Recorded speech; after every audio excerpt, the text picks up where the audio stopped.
Tá? Eu tô tentando achar aqui a... Porra, levei para longe. Fala, pessoal. Tranquilo? Na verdade, quem veio na aula é a mesma aula. Quem não veio, sinta-se mijado já. Pá! Mas daí é uma nova aula para vocês, então. Bom dia, ou boa tarde, ou talvez boa noite. Né? A gente vai falar hoje sobre a resposta de sistemas. Até vou colocar aqui LTI, né? Só que a gente não vai estudar essa resposta como a gente estudou antes, ou seja, calculando a inversa, achando a forma fechada da resposta. A gente vai abordar ela de uma maneira um pouquinho mais conveniente e pragmática para nós. O que eu estou dizendo? Eu não quero achar a forma fechada, eu quero saber mais ou menos como aquela função vai responder, mais ou menos, só olhando para ela, sem precisar fazer a inversa. Para fazer isso, a gente tem que lembrar que existem dois tipos, digamos assim, de polos. Né? Eu posso estender isso para autovalores também, tá, pessoal? Existem autovalores reais, que geram exponenciais reais, né? Polos reais, vão gerar exponenciais reais. E existem autovalores complexos, polos complexos, que vão gerar modos, né, complexos. Né? E esses modos complexos, vocês já sabem desde sinais, que eles geram oscilação. Né? Eles vão ser descritos em senos e cossenos. Então, o que acontece? O que eu quero lembrar? O que eu quero trazer para vocês aqui? Que existem basicamente dois tipos de resposta. A resposta do polo simples e a resposta daquele polo que é complexo. A gente vai estudar cada um deles para verificar e ter um bom conhecimento sobre como a localização dessas raízes influi na resposta. Depois eu vou falar também sobre qual a influência dos zeros na resposta. E a gente vai ser capaz só de olhar o diagramas, só olhando o diagrama dos polos e dos zeros do sistema, encontrar miraculosamente uma boa aproximação para o comportamento do sistema. Né? Então, só baseado na localização das raízes dos polos e dos zeros de um sistema, eu posso saber a resposta. É isso que eu quero de vocês agora. Então, a gente vai começar a estudar a resposta que eu gosto de dizer que é a resposta de polos reais. Tá? O pessoal diz que é resposta de primeira ordem, resposta de segunda ordem, também vocês podem encontrar essa definição, mas eu particularmente prefiro, porque é muito mais, né, sugestivo falar que a resposta é do polo real e a resposta é do polo complexo, porque primeira e segunda ordem tu pode cair naquela dúvida, tá, mas e se eu tenho dois polos reais? Né? Não deixa de ser um sistema de segunda ordem. Então, o sistema de segunda ordem ele pode ter duas raízes reais. Tá? Então, para fazer essa distinção. Então, a resposta, e se o polo é simples, resposta de sistema com polo simples. Se o polo é simples, ele sempre vai ser real. Isso, obviamente, se o sistema for classificado como um sistema real. E vai ser para nós, tá, pessoal? O que é um sistema real? É um sistema que entra um sinal real, sai um sinal real. Literalmente, do conjunto dos números reais, né? Esses sistemas reais, eles são modelados só com coeficientes, o polinômio tem coeficientes reais, tanto o numerador quanto o denominador. Então, é uma definição só para a gente dizer onde é que a gente está mesmo, de fato, com que tipo de sistema que a gente vai trabalhar. Tá? Então eu vou dizer que o meu sisteminha, ele tem esse formato básico. Ó. Por quê, pessoal? Por quê? Tá? Porque esse infeliz aqui, ele tem uma raiz simples, com certeza, um polo simples, e ele tem uma outra coisa que é muito útil. Né? O ganho desse sistema ele vai ser sempre 1. Pode ver. Tá? Então, é uma forma um pouco diferente, né? Não um pouco diferente, né? Mas é uma outra forma de expressar. Eu poderia expressar esse carinha como K sobre S mais A. Esse carinha é um carinha com polo real? Sim. O polo aqui está localizado em menos A. tá? O ganho DC dessa porcaria que não é unitário, né? Vai ser K sobre A. Tá? Mas esse carinha e esse carinha, eles têm respostas muito parecidas. A única diferença que a gente vai ver está no que a gente chama de constante de tempo e, obviamente, o ganho DC. Né? Então, essa aqui a gente gosta de chamar de forma padrão. Né? Muitas vezes vocês vão encontrar esse carinha escrito de uma maneira diferente, que eu vou deixar para depois. Né? Mas a única grande conveniência desse carinha aqui é que ele tem ganho DC unitário. Né? Então, na verdade, se eu colocar um ganho aqui K, o ganho DC se torna K. Tá? Então, é uma forma padrão de se expressar um sistema que é conveniente. O que acontece? Ó? Eu quero estudar como que esse sistema reage ao degrau. Por quê? Porque é o sinal mais comum que a gente vai utilizar, tanto na prática, né, quanto na teoria. Né? O impulso é um sinal teórico muito importante, mas a gente vai estar muitas vezes desenhando o degrau, aqui, a resposta ao degrau. A resposta impulsiva é importante? Vocês já viram. Mas aqui a gente está querendo ir um pouquinho mais para a prática. Tá? Então eu vou dizer que a esse sistema eu aplico o sinal x de S, que é 1 sobre S. Ou seja, x de t é o degrau. Tá? Não esqueçam. Né? 1 sobre S sistema é integrador. 1 sobre S sinal é o degrau. Né? E daí aqui eu vou fazer um parêntese e falar para instigar vocês. 1 sobre S é o integrador, também porque a resposta ao impulso do integrador é o degrau. Fechado parênteses, pensem sobre o que eu falei. Não é importante, ele é importante para sinais, aqui não é tanto. Mas enfim. É importante, na verdade. Tá? Eu boto na bunda desse carinha aqui um degrau. E ele vai reagir conforme a dinâmica da localização dos polos e dos zeros que ele possui. Tá? Eu vou rapidamente, analiticamente mostrar para vocês, a gente não vai fazer juntos. Né?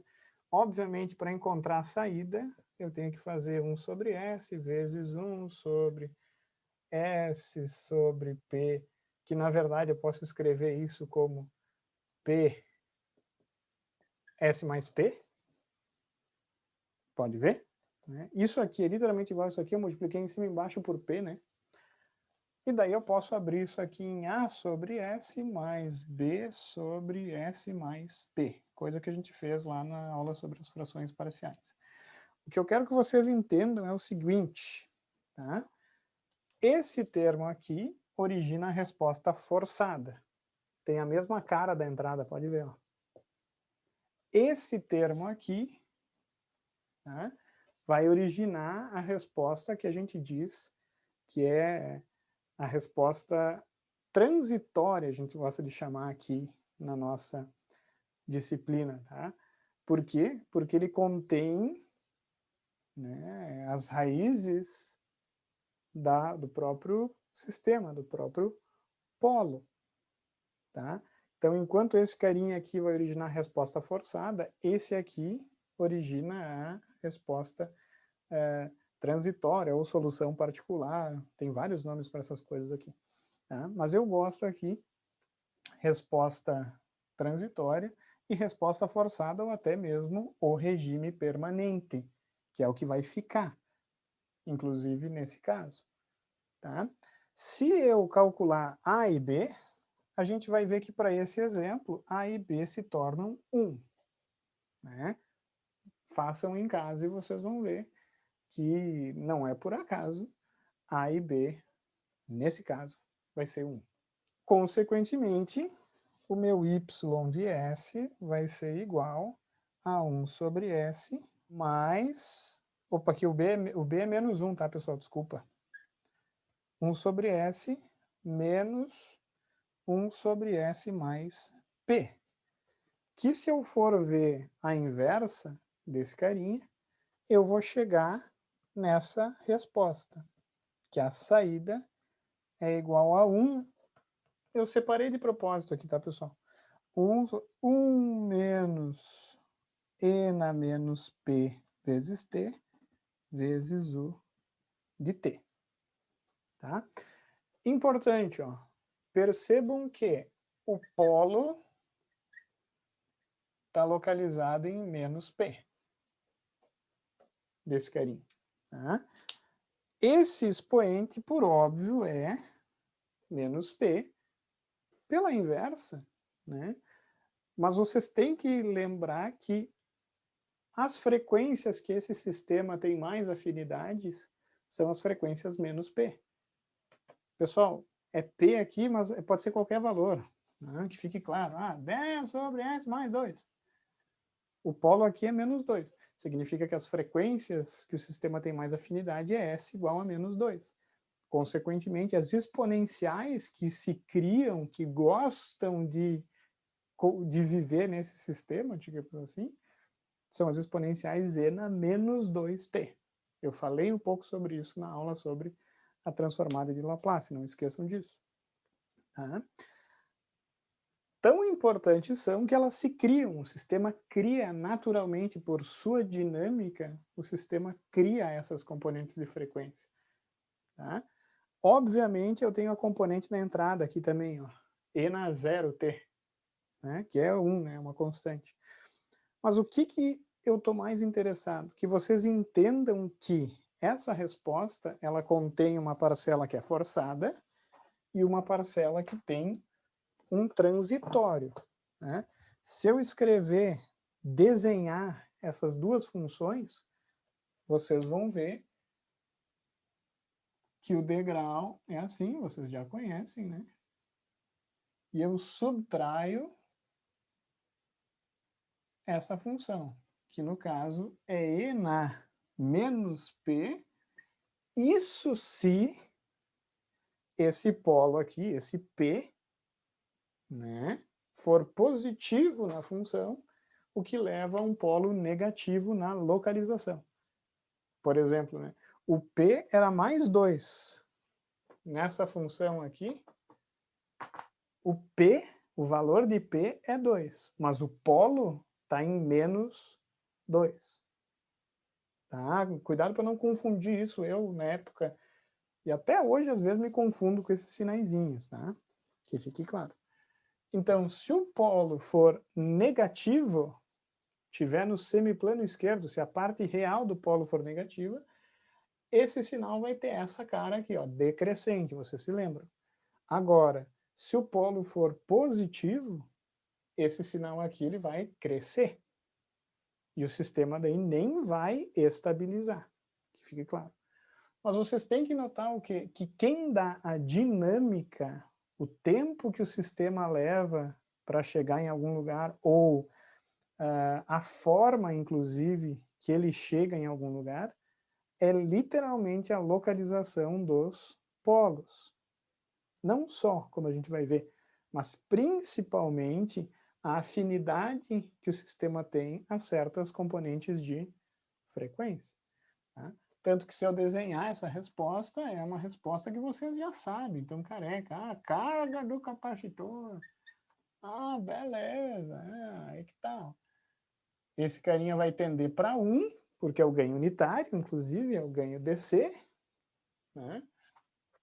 E ele vai tender para 1 seguindo o comportamento do transitório dele. Né? E aí que tá. Sistemas que têm raiz real, cada raiz vai ter esse formato aqui, cada raiz real, que fique claro. Eu estou isolando o comportamento de uma raiz para depois generalizar para todas, que fique claro isso. Né? Mas o fato é, sistemas, ou os polos reais, eles respondem como exponenciais decrescentes, se a raiz estiver no semiplano esquerdo, né? Ou crescente, se as raízes estiverem no semiplano direito, mas a gente vai ver que a gente vai evitar ao máximo a presença de raízes no semiplano direito quando eu estou projetando um sistema de controle. Na verdade, eu vou evitar. Né? Mas, enfim. O que eu quero que vocês notem é o seguinte, ó. Essa resposta aqui, ela pode ser definida não em termos da função propriamente dita, Mas eu posso dizer que a resposta é uma exponencial, com uma certa velocidade. É uma forma diferente de falar a mesma coisa. Exemplo, eu posso dizer que esse carinha aqui é a função f de t igual a e na menos 10t, ou eu posso dizer para vocês que essa é uma exponencial que demora mais ou menos meio segundo para tender para zero. São duas formas diferentes de se trabalhar, ou de se falar a mesma coisa. Compreenderam? O que eu estou querendo dizer? Que esse polo real, como eu sei que ele vai gerar uma exponencial, é muito mais conveniente para a teoria de controle tu expressar ou falar sobre essa exponencial em termos do tempo que ela leva para se acomodar. E o sistema como um todo também, tá, pessoal? Que fique claro. O tempo de acomodação, ou o tempo de estabilização, digamos assim, está intimamente relacionado com as exponenciais que o sistema produz, né? E intimamente ligado com uma coisa que eu vou chamar de constante de tempo. Tá? A constante de tempo, pessoal, ela é definida, uma dentre as definições dela, tá? Ela é definida como a largura de um pulso, a duração de um pulso que tem a amplitude máxima do sinal e que contenha a mesma área. É uma definição um pouquinho, talvez errada, né? Mas que ela serve, tá, pessoal? Na verdade, o que acontece? Eu quero saber quanto que duraria um pulso, uma função pulso, que tem a mesma amplitude e tem a mesma área da exponencial. Tá? Então, daí surge a definição da constante de tempo do meu sistema, que é conhecida como tau. Tá? Tem a ver com a duração desse pulso, com amplitude que coincide com a máxima amplitude do sinal e que contém a mesma área. Não é difícil de calcular isso, tá, pessoal? Não é difícil de calcular isso. É só igualar as áreas, né? Então, se eu chamar essa amplitude aqui de amplitude A, que seja, né? A vezes tal tem que ser igual a integral de 0 até infinito, né? Porque a função começa em 0, né? Que fique claro. De E na... E eu até vou generalizar, eu vou colocar aqui lambda t dt. Né? Vezes A, desculpa. Porque a amplitude dos dois sinais é iguais. Isso é igual. Poderia deixar A igual a 1 se eu quiser para facilitar. Mas enfim. Não vou deduzir essa expressão. Fica como um tema de casa para vocês. Tá? Mas o tempo em que a área é igual, para a função exponencial, né, o meu tal vai ser igual a menos 1 sobre lambda, onde lambda é o expoente desse carinha. Se eu fizer isso considerando a função e na menos p, né, isso aqui obviamente vai ficar 1 sobre p. Tá, pessoal? Porque o sinal vai se cancelar, né? E aí que tá. Né? Não é vocês perceberam que tal, que é a constante de tempo daquela exponencial, ela está intimamente, na verdade, ela só está relacionada com o expoente da exponencial, que vocês sabem me dá qual é a taxa de decaimento, né, ou de crescimento daquela dada exponencial. Então, por exemplo, esse sisteminha aqui, ó, g de s igual a 10 sobre s mais 2, estava trabalhando com esse carinha o tempo inteiro, né? 10 sobre s mais 2, esse carinha a gente sabe que ele tem P, o polo dele, na verdade, melhor dizendo, o polo dele está em menos 2. Tá? Então, a exponencial que ele gera é e na menos 2t. consequentemente, a constante de tempo associada a essa exponencial é menos 1 sobre menos 2, que é 1/2. 1/2 não, né? É 1/2, tá? É literalmente uma medida de duração. Eu quero saber mais ou menos qual a duração daquele sinal. E óbvio que isso não está nem perto da duração total da exponencial, porque ela tem duração infinita, né? Mas, o que o pessoal faz? O pessoal considera algumas constantes de tempo como um tempo suficientemente grande para dizer que o meu sistema estabilizou. Pode parecer que não faz sentido isso, mas voltando aqui ao exemplo da minha régua, esse carinha aqui, ó, quando que ele vai voltar para zero, pessoal? Quando que, olha, ele começa, vamos imaginar que ele está parado. Não está, mas vamos imaginar que ele está parado. Ou, se essa resposta é uma exponencial, mesmo que seja complexa e decrescente, quando que esse sistema, em teoria, para de responder? Em teoria, nunca, né? Ele só Nunca. tende pro... Ele vai tender de novo para o ponto de equilíbrio. Muito, muito bom. Tá? Na verdade, a duração dessa resposta é infinita. Vocês perceberam que não faz sentido pensar isso, né? Porque senão nenhum sistema de controle iria estabilizar. Por isso que, normalmente, o tempo de acomodação ou o tempo em que essa resposta terminou, digamos assim, está associado à constante de tempo da exponencial, né?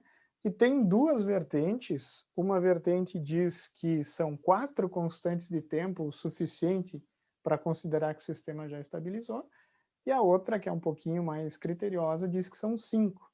Por que criteriosa, né? Porque daí eu garanto que eu esteja com uma oscilação, por exemplo, praticamente imperceptível. Se eu penso na minha exponencial, né? Tá?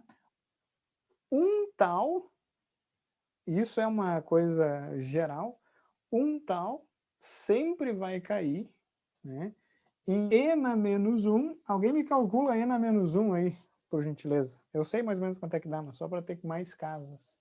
0,3678. 0,3678. 3678. 79. É. Né? Por quê? Por que eu fiz e na menos 1? Né? Porque como a constante de tempo está associada ao inverso do recíproco da localização do polo, vocês podem pensar no inverso, né? Na verdade é o recíproco, mas enfim. Se eu substituo o t por tal, na verdade eu vou ficar com e na menos p vezes 1 sobre p. Isso aqui é e na menos 1, porcaria. Né? Vocês já descobriram que duas constantes de tempo eu caio em e na menos 2, 3, e na menos 3 e assim por diante. Então percebam uma coisa, e na menos 1 é 0,367, significa que a amplitude está em mais ou menos 36% da amplitude inicial. Eu caí bem rápido, né? Mas quanto mais eu caio, mais lentamente eu vou cair, porque essa função, a derivada, é o próprio valor dela, né? Mas enfim. Se eu continuar varrendo as constantes de tempo, então, uma constante de tempo, duas constantes de tempo, 3, vocês percebem que eu vou estar num valor cada vez menor. Quando eu chegar em e na menos 4, que são 4 constantes de tempo, né? Quanto é que eu tenho aí? 0,018. 0,018, ou seja, mais ou menos 2% do valor inicial, né? Tá?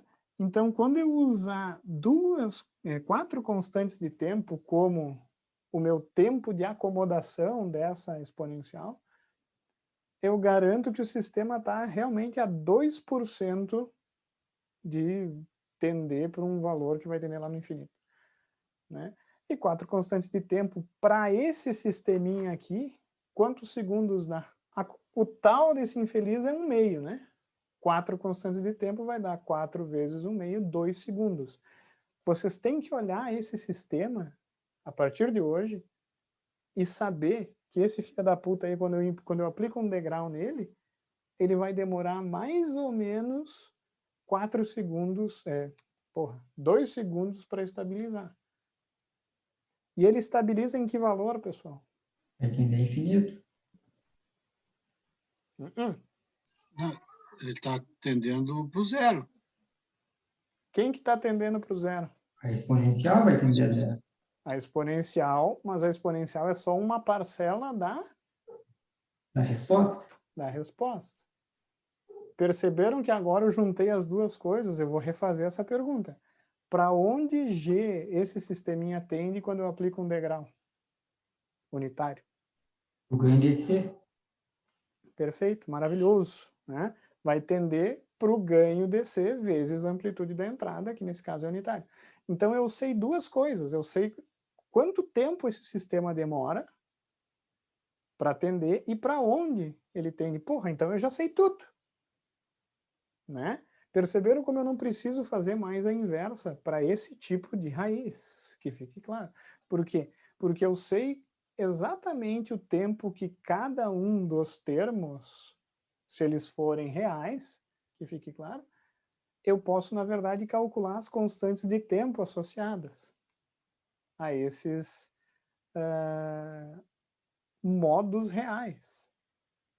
Perceberam? Então é essa fluência que a gente vai ter que ter a partir de agora. Olhar esse sistema e saber que ele vai tender segundo uma exponencial, né, de primeira ordem, o pessoal normalmente costuma falar, né, mas ele vai responder como uma exponencial real, com duração mais ou menos de 2 segundos e tendendo para o valor do ganho DC, caso a amplitude da entrada seja unitária, que nesse caso é 5. Porra, então esse carinha vai responder assim, ó, deu pra bola. 5 e vai demorar 2 segundos. Pronto. É isso que eu preciso saber. Mas eu quero que vocês pensem uma coisa. Se eu colocar N constantes de tempo, vocês vão chegando cada vez mais próximo da resposta, né? Por exemplo, N a menos 5, vocês vão chegar em 0,02%. Né? Mas a gente tem que estabelecer o que a gente chama de tempo de acomodação, ou settling time em inglês. Tempo de estabilização também a gente usa de vez em quando. E na nossa disciplina, a gente vai sempre usar 4 vezes a constante de tempo associado à parte real daquela raiz. Eu já mudei um pouquinho a definição, porque a gente vai ver que essa constante de tempo, ela existe também para raiz complexa, né? Porque a raiz complexa, quando ela existe, vocês se lembram de sinais, eu vou ter uma exponencial real que multiplica a oscilação, aquele termo em seno e cosseno, né? Essa exponencial real, ela continua tendo essa característica, ou seja, se ela tiver parte real negativa, ela vai tender para zero com uma certa taxa, né, dada agora, que vocês têm que entender, pela constante de tempo. Tá? Coisas importantes, sumarizando tudo, bem simples. Se a localização do polo, se o P aumenta, né, essa função, ela vai ficando o quê? Ela vai ter uma taxa de decaimento mais rápida, né? Então, para P maior, o tempo de acomodação e a constante de tempo vai ser menor, né? Claramente menor. Por quê? Porque é o inverso. É o inverso do recíproco da localização do polo. Tá? Polo em menos 2, constante de tempo menos 1 sobre menos 2, 1/2. Tempo de acomodação 4 vezes 1/2, 2 segundos. Vamos fazer exemplos. Um detalhe, tá? Eu não vou entrar em detalhes hoje, porque a gente já está com pouco tempo, mas em sistemas que têm várias raízes, né, reais, o tempo de acomodação ele vai ser dado pela média ponderada de todos os tempos de acomodação. A gente vai falar mais sobre isso nas próximas aulas, tá? Mas o que eu quero dizer é que mesmo se o sistema não for um sistema de primeira ordem, de fato, eu posso usar esse conceito e vou usar esse conceito da constante de tempo para sistemas de grau N. Tá? Então é muito importante entender para um caso pequeno, porque depois a gente vai começar a extrapolar esse conhecimento, que é o que a gente faz como engenheiro, né, pessoal? Não esqueçam disso. A gente aprende a teoria, mas depois a gente pega essa teoria e aplica a vários problemas que a gente nunca viu, provavelmente. O meu professor falava que essa é a grande diferença do pessoal das exatas para os outros pessoais. Para os outros pessoais é boa, né? A gente não precisa só entender o conteúdo. A gente tem que saber aplicar ele para infinitos exemplos, né? Então, por isso que às vezes é difícil, né? Porque eu posso complicar o quanto eu quiser os exemplos, entendeu? Entendeu?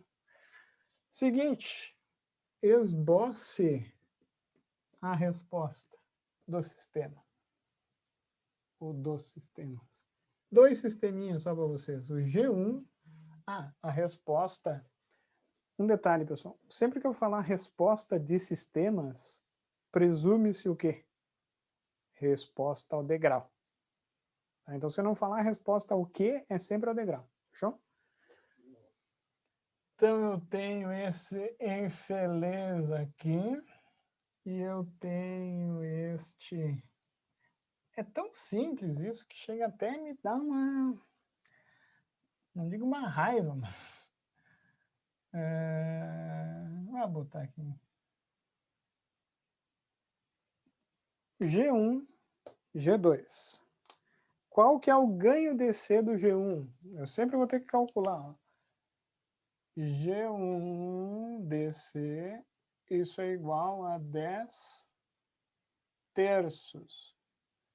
E o G2 DC é também 10 terços, né? Que é o ganho DC. Então eu sei que por um sinal degrau, esses dois carinhas vão tender para o mesmo valor, 10 terços, se o degrau for unitário. Agora, esse carinha aqui tem um polo em menos 30. Esse carinha tem um polo em menos 3. Vocês entenderam, né? É só calcular a raiz aqui do denominador. Né? Para um polo em menos 30, a constante de tempo associada é 1/30. Então, a constante de tempo associada ao sistema aqui de baixo é 1/3. Então, vocês têm que entender que esse sistema, embora ele tenda para o mesmo valor que esse aqui é um sisteminha muito mais rápido. Né? Por quê? Porque isso aqui é segundo mesmo. Segundo. Eu sei que segundo não é o símbolo do segundo, tá, pessoal? Eu boto segundo para não confundir com esse. Tá? Esse carinha aqui, ele responde 10 vezes mais rápido, porque a constante de tempo da exponencial dele é menor. Tá? Obviamente, o tempo de acomodação vai ser 4/30 segundos. E o tempo aqui também vai ser 4/3. Esse aqui demora bem menos de 1 segundo para estabilizar, né? Bem menos, não, mas menos. E esse carinha aqui é mais lento, ele demora mais. Então, o que eu quero que vocês notem? Que a localização do polo influi na velocidade que aquele sistema vai responder. E não só na velocidade, como vocês vão ver quando a gente estudar raízes complexas. Né?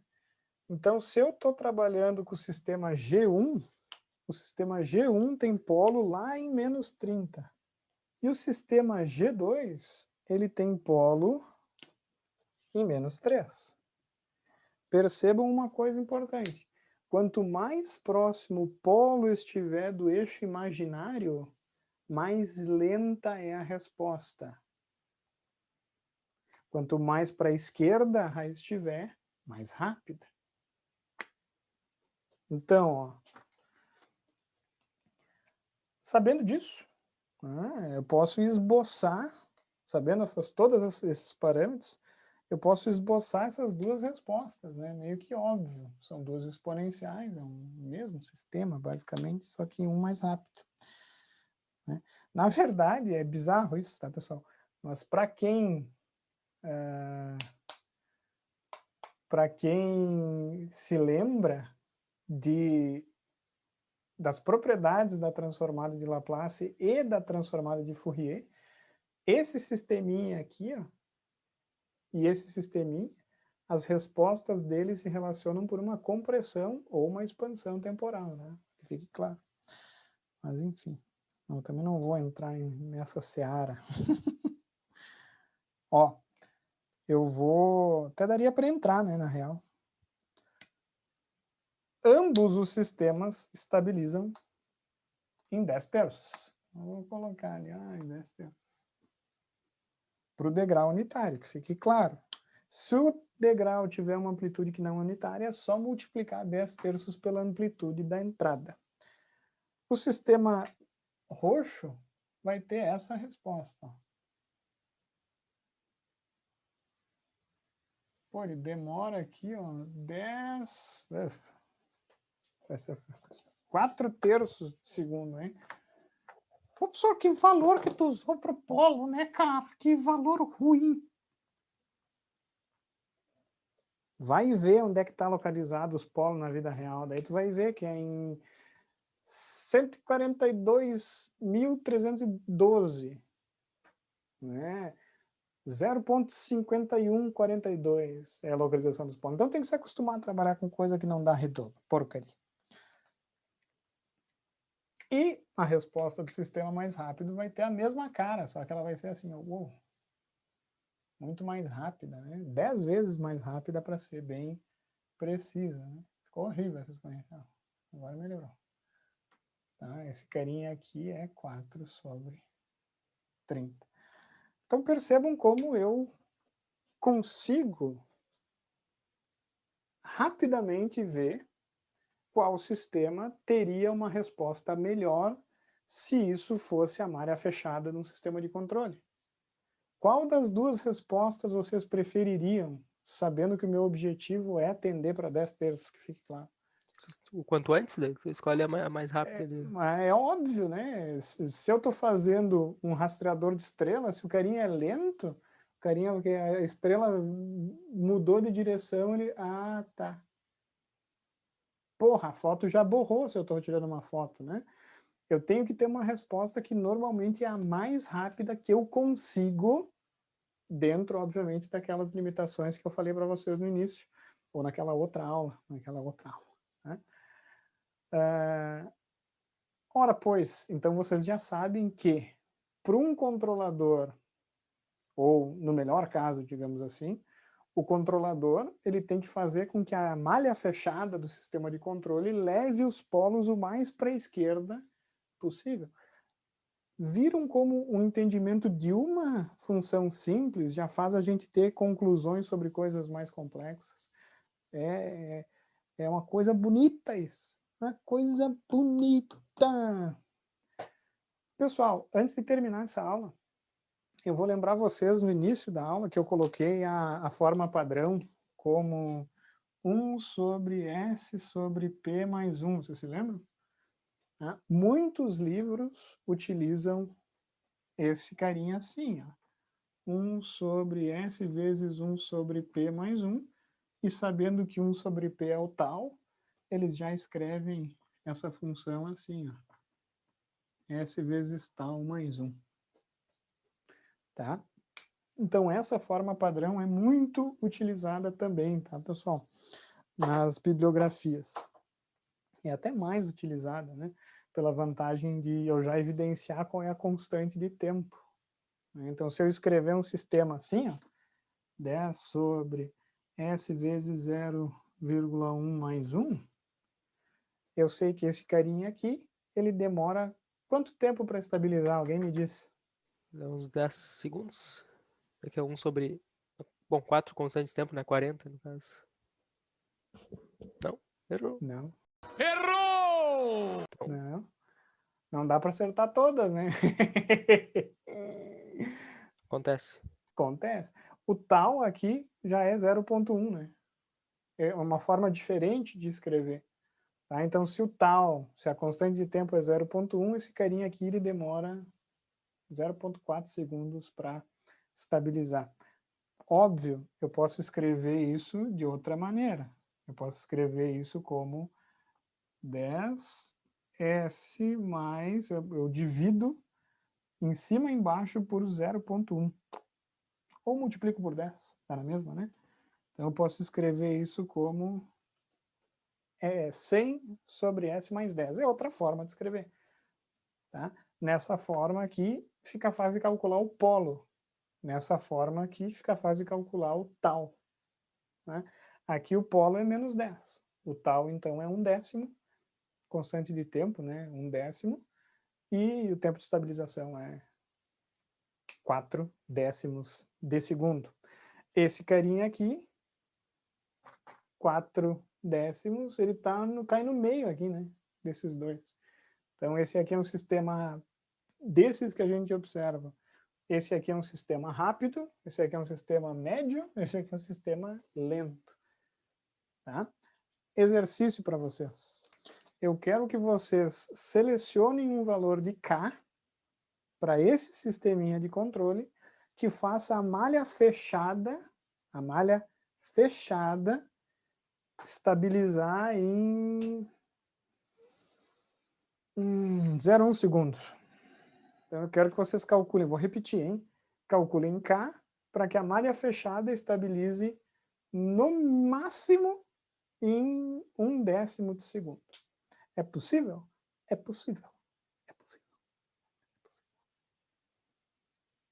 Pessoal, até a aula que vem. A aula que vem vai começar a complicar, hein? Vai começar a complicar. Mas por enquanto tá barbada. Falou. Falou, pessoal. Valeu, professor. Valeu, obrigado pela participação professor. aí, pessoal. Vocês animaram um pouquinho.